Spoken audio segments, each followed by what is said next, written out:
नमस्कार दोस्तों, स्वागत है आप सभी को हमारे चैनल हिंदी कथा डीपी में। यदि आप भी नए हैं तो हमारे इस चैनल को सब्सक्राइब जरूर करें। चलिए वीडियो शुरू करते हैं। राधे राधे मित्रों, भगवान श्री कृष्ण ने अर्जुन को गीता का ज्ञान देते हुए कहा है कि कोई किसी का सगा नहीं होता। थोड़ी सी जमीन जायदाद अथवा माया मोह के चक्कर में पड़कर भाई भाई को मार देता है। एक सास अपनी बहू को मार देती है। मित्रों, हम आपको आज एक ऐसी कथा सुनाने जा रहे हैं जिसमें बहन को मारकर उसके 7 भाइयों ने खाया उसका मांस। एक बार भगवान श्री कृष्ण के पास देवर्षि नारद जी नारायण नारायण करते हुए आते हैं और भगवान श्री कृष्ण के पास आकर कहते हैं कि हे प्रभु, पृथ्वी पर मैंने देखा है भाई भाई को मार देता है, छोटी बहन बड़ी बहन को मार देती है, सास बहू को मार देती है, अपितु बहू सास को भी मार देती है। पृथ्वी लोक पर यह कौन सी माया चल रही है कि कोई किसी का सगा नहीं। हे प्रभु, कृपया आप मुझे इस प्रश्न का उत्तर समझाएं कि कोई किसी का सगा क्यों नहीं है। तब भगवान श्री कृष्ण कहते हैं, देवर्षि नारद जी, यह प्रश्न प्रत्येक मनुष्य के लिए अत्यंत दुर्लभ और लाभकारी है। मैं तुम्हें इस प्रश्न का उत्तर एक छोटी सी कथा के माध्यम से दूंगा। यह कथा 7 भाइयों की है।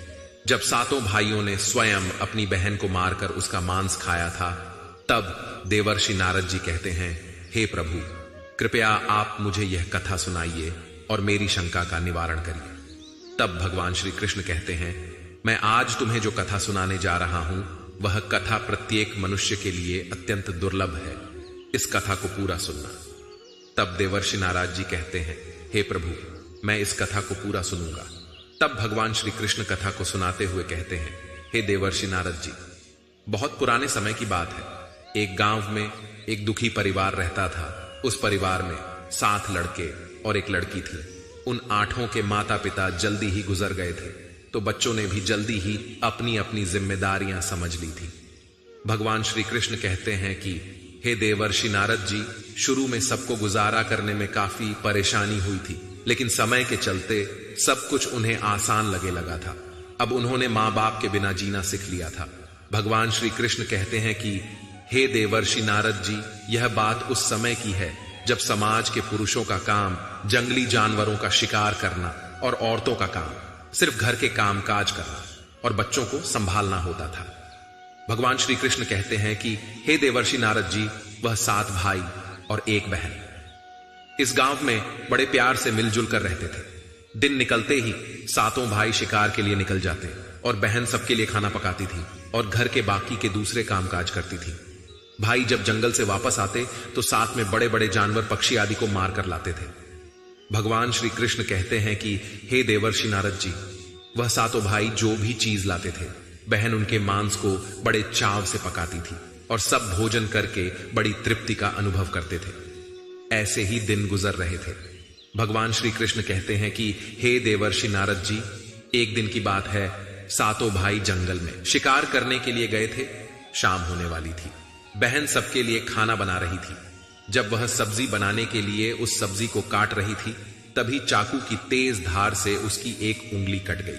अब उस कटी हुई उंगली से खून की धारा बहने लगी। भगवान श्री कृष्ण कहते हैं कि हे देवर्षि नारद जी, अब बहन ने सोचा, यदि मेरे भाइयों ने मेरी कटी हुई उंगली देखी तो मेरे भाई बड़े दुखी हो जाएंगे।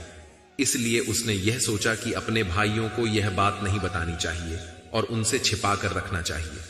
भगवान श्री कृष्ण कहते हैं कि हे देवर्षि नारद जी, उसने बहते हुए खून को अपनी ओढ़नी से पोंछना चाहा, किंतु उसने सोचा कि उसके भाई उसकी ओढ़नी में लगे हुए खून के धब्बों को देखेंगे तो मुझसे पूछेंगे। फिर उसने सोचा कि चलो दीवार पर पोंछ देते हैं, लेकिन फिर उसने सोचा कि दीवार पर खून को पोंछना ठीक नहीं रहेगा। उसने सोचा, अगर मेरे भाइयों ने देख लिया कि दीवार पर खून पोंछा हुआ है तो वह मुझसे अवश्य पूछेंगे और फिर मुझे बताना पड़ेगा और वह फिर परेशान हो जाएंगे। भगवान श्री कृष्ण कहते हैं कि हे देवर्षि नारद जी, फिर बहन बेचैन होकर इधर उधर घूमने लगी, लेकिन उसे कोई ऐसी जगह नहीं मिली जहां उसका बहता हुआ खून उसके भाइयों की नजरों से बच सके। इसलिए उसे कोई उपाय न मिलने पर उसने उसी सब्जी में जो खाने के लिए बना रही थी, उसी में अपना खून जो था उसे पोंछ दिया। शाम को जब सातों भाई जंगल से वापस आए तो बहन ने भाइयों के लिए खाना परोसा।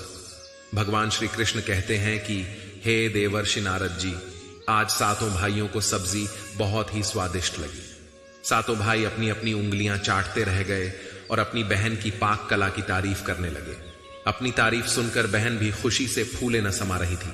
भगवान श्री कृष्ण कहते हैं कि हे देवर्षि नारद जी, सातों भाई दिन भर के काम करने के कारण थके थे। सातों भाई उस दिन जल्दी सो गए।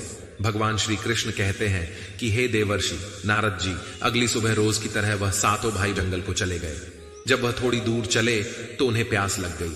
तभी पास की झील में सातों भाइयों ने पानी पिया और वहीं के पास के पेड़ के नीचे जाकर बैठ गए और बातें करने लगे कि रात के भोजन में बहन ने जो सब्जी बनाई थी वह बहुत स्वादिष्ट थी।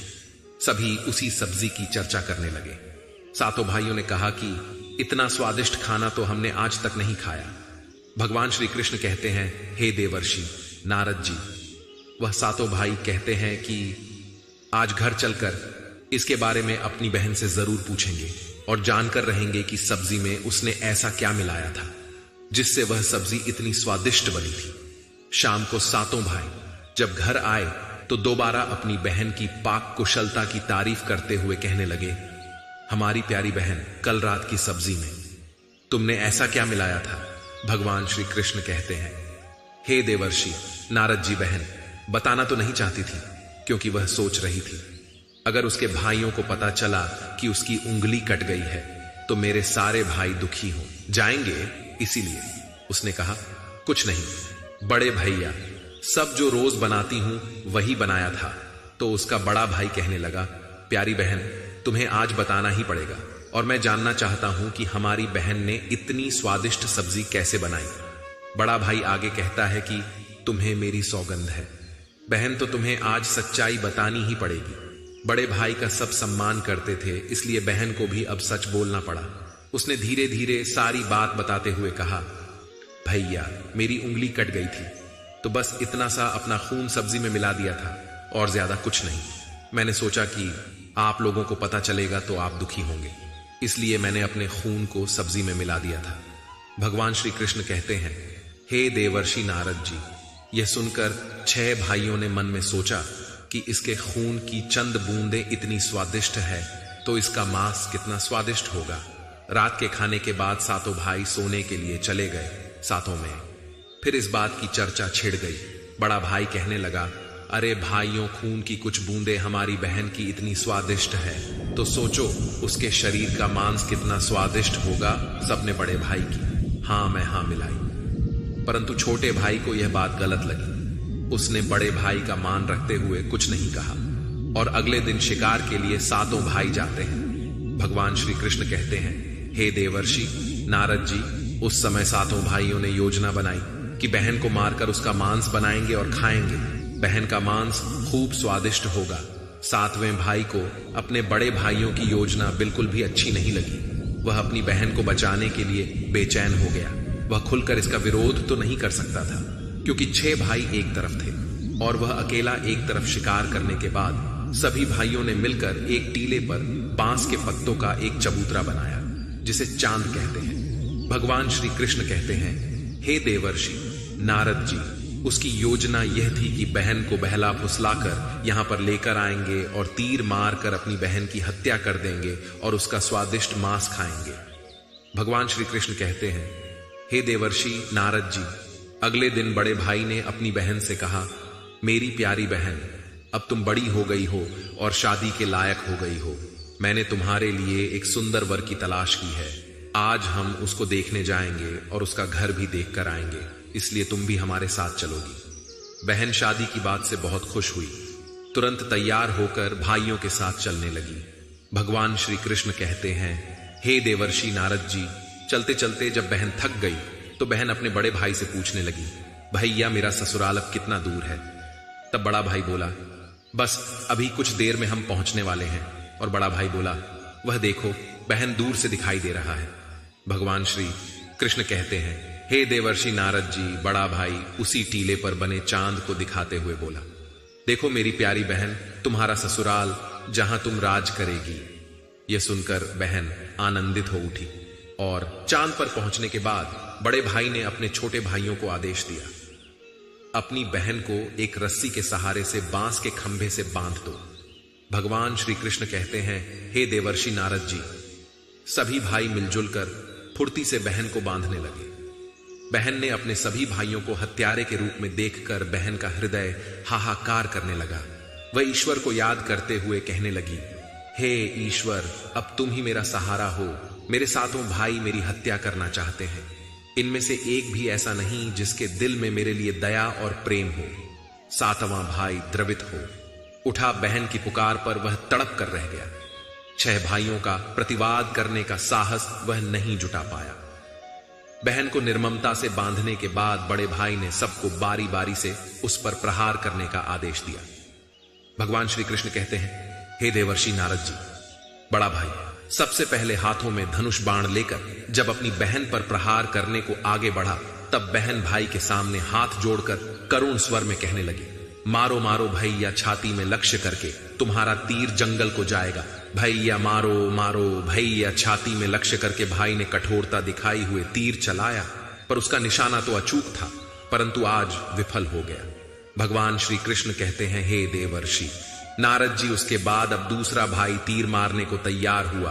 बहन ने उसके आगे भी हाथ जोड़कर वही करुण रूपी गीत गा, या उसका भी निशाना चूक गया।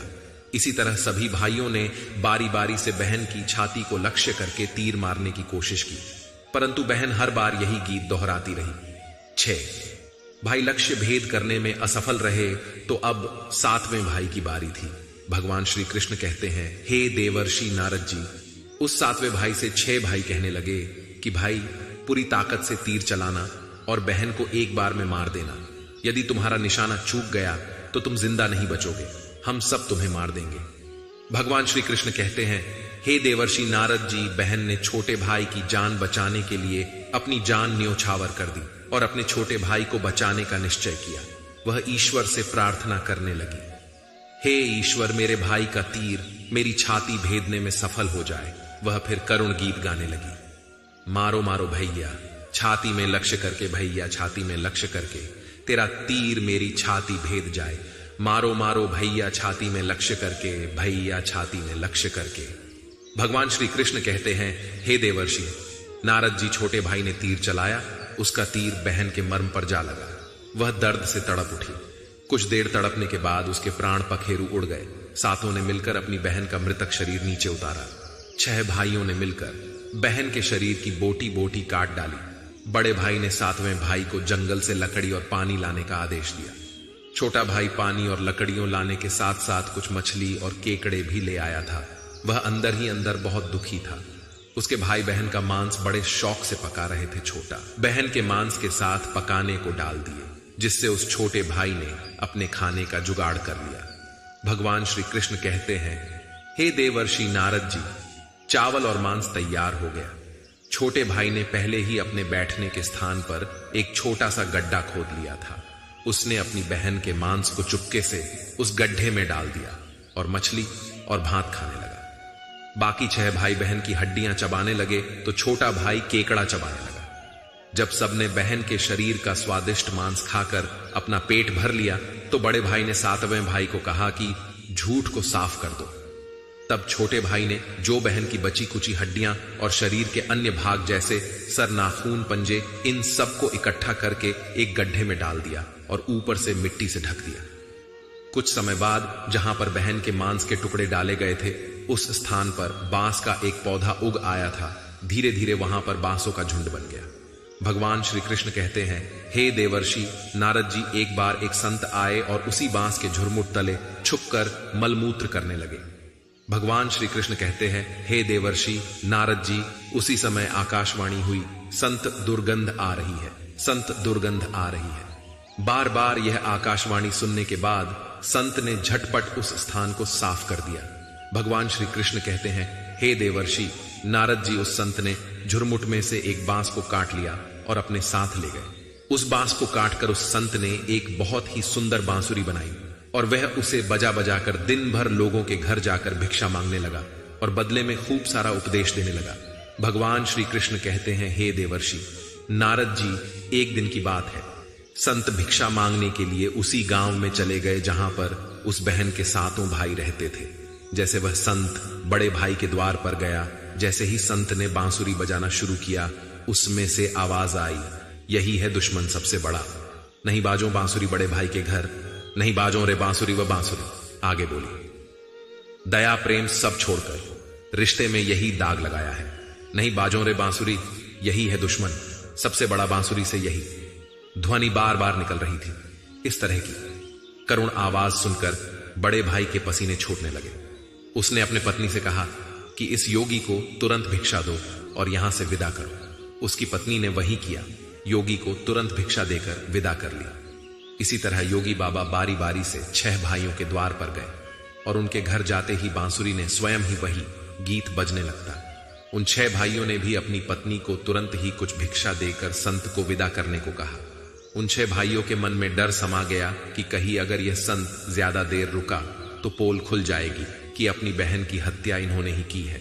अब अंतिम समय 7वें भाई के द्वार पर जैसे ही वह योगी पहुंचा, भगवान श्री कृष्ण कहते हैं, हे देवर्षि नारद जी, वह 7वां भाई अभी तक कुंवारा था, वह अकेले रहता था। जब योगी बाबा उसके द्वार पर उपस्थित हुए तो बांसुरी बोल उठी, बाजों रे बांसुरी मेरे सबसे छोटे भाई के घर, मेरे छोटे भाई ने मन की बात में मैं छुपा कर रखी है। युग युग की भगवान श्री कृष्ण कहते हैं, हे देवर्षि नारद जी, वह बांसुरी बोली, यही है मेरे सबसे प्यारे भाई का घर। योगी की बांसुरी से इतने प्यारे और दिलचस्प गीत बजते सुनकर छोटे भाई ने उन्हें सम्मान के साथ अपने घर में बैठने के लिए स्थान दिया और जलपान से उनका सत्कार किया। उसके बाद छोटे भाई ने बांसुरी के विषय में चर्चा की तो योगी ने बांसुरी के जन्म की कहानी छोटे भाई को बताई कि कैसे उसने बांस को काटकर बांसुरी बनाई है और कैसे आकाशवाणी हुई थी। छोटे भाई ने उस बांसुरी को उस योगी से मांगने की प्रार्थना की तो योगी ने उस छोटे भाई को वह बांसुरी सौंप दी। भगवान श्री कृष्ण कहते हैं, हे देवर्षि नारद जी, योगी के चले जाने के बाद अब छोटे भाई ने बांसुरी को अपने बिस्तर के सिरहाने की तरफ साफ सुथरे स्थान पर धूप दीप जलाकर सम्मान के साथ रख दिया। कुछ दिनों के बाद छोटे भाई के घर में परिवर्तन दिखाई देने लगे। जब वह काम से घर लौट कर आता तो सारा घर साफ सुथरा होता था। जब रोज रोज यही बात दोहराने लगी तो छोटे भाई ने अपनी भाभियों के घर जाकर पूछा कि भाभी, मेरी गैर हाजिरी में आप लोग मेरे घर की साफ सफाई करते हो क्या? सभी भाभियों ने जवाब दिया, हमें अपने घर के कामकाज से तो फुर्सत नहीं है, तुम्हारा घर कैसे साफ करेंगे? भगवान श्री कृष्ण कहते हैं, हे देवर्षि नारद जी, छोटे भाई ने निश्चय किया कि आज वह छुपकर देखेगा कि उसका घर कौन साफ करके जाता है। इसलिए छोटा भाई आज काम पर नहीं गया और वह घर के एक कोने में छुप गया। घर सुनसान होते ही जहां पर बांसुरी स्थापित की थी वहां से उसकी बहन की शक्ल की एक लड़की निकली और उसने घर का सारा काम किया और फिर उसी बांसुरी में समा गई। भगवान श्री कृष्ण कहते हैं, हे देवर्षि नारद जी, छोटे भाई ने यह सब देखा तो उसे अपनी आंखों पर विश्वास नहीं हुआ। फिर छोटे भाई ने यह बात अपनी बड़ी भाभी को बताई। बड़ी भाभी ने अपने छोटे देवर को समझाया कि जैसे ही लड़की बांसुरी से बाहर निकलेगी तुम उस बांसुरी को आग में डालकर जला देना, फिर उस पर तुलसी जल छिड़क देना, फिर देखना क्या होता है। भगवान श्री कृष्ण कहते हैं, हे देवर्षि नारद जी, छोटे भाई ने बड़ी भाभी के कहे मुताबिक काम किया। उसने लड़की के निकलते ही बांसुरी को आग में डाल दिया और लड़की पर पवित्र तुलसी दाल का छिड़काव किया। तुलसी जल के स्पर्श से वह लड़की मानव रूप में आ गई। भाई ने देखा वह तो उसकी प्यारी बहन है। उसने अपनी बहन को गले से लगा लिया। उसके बाद दोनों बहन भाई बड़े प्रेम से रहने लगे और बहन ने भाई को और भाई ने बहन को अपना लिया और खुशी से एक दूसरे के साथ रहकर जीवन यापन करने लगे। भगवान श्री कृष्ण कहते हैं, हे देवर्षि नारद जी, इस दुनिया में कोई किसी का सगा नहीं होता। जो इंसान आपसे निस्वार्थ प्रेम करता है वही आपका सच्चा निर्देशक और एक मार्गदर्शक है। जैसे 6 भाइयों ने अपनी बहन को मारकर उसका मांस खाया, छोटे भाई को अपनी बहन के प्रति दया और प्रेम की भावना की वजह से वह अपनी बहन से दोबारा मिल पाया। यही है निस्वार्थ प्रेम का प्रतीक। भगवान श्री कृष्ण आगे कहते हैं, हे देवर्षि नारद जी, अब तो आपको आपके प्रश्न का उत्तर मिल ही गया होगा। तब देवर्षि नारद जी कहते हैं, हे प्रभु, आपकी कृपा दृष्टि जिस पर हो उसे क्या नहीं मिल सकता। मुझे मेरे प्रश्न का उत्तर मिल गया है। इतना कहकर देवर्षि नारद जी वहां से आकाश लोक की ओर निकल पड़ते हैं। मित्रों, इस कहानी से हमें यह शिक्षा मिलती है, निस्वार्थ प्रेम ही रिश्तों को बनाए रखता है। मित्रों, आपको हमारी यह कथा कैसी लगी हमें कमेंट में अवश्य बताइएगा और कमेंट में जय श्री कृष्ण अवश्य कमेंट करिएगा। इस वीडियो को ज्यादा से ज्यादा लोगों तक शेयर करें। आप सभी का वीडियो को अंत तक देखने के लिए बहुत बहुत धन्यवाद।